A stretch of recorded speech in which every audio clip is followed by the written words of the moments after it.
દેશી દારૂની હેરાફેરી પર દેવભૂમિ દ્વારકા એલસીબીનો લોખંડી સકંજો। ભાણવડ તાલુકાના શેઢાખાઈ ગામ પાસે એલસીબી દેવભૂમિ દ્વારકાએ દેશી દારૂનો ગણનાપાત્ર જથ્થો ઝડપી પાડ્યો છે। રાજકોટ રેન્જના નાયબ પોલીસ મહાનિરીક્ષક શ્રી નિર્લિપ્ત રાય અને જિલ્લા પોલીસ અધિક્ષક શ્રી જયરાજસિંહ વાળાની સૂચના હેઠળ એલસીબી ટીમ એક્શનમાં આવી।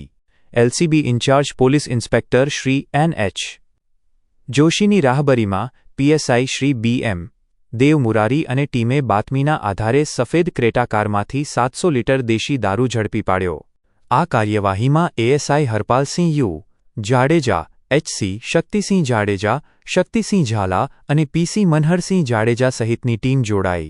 કાર, મોબાઈલ અને દેશી દારૂ સહિત કુલ 4,40,500 રૂપિયાનો મુદ્દામાલ કબજે કરી આરોપી કેશુ ઉર્ફે કિશન મોરી સામે કાયદેસરની કાર્યવાહી શરૂ।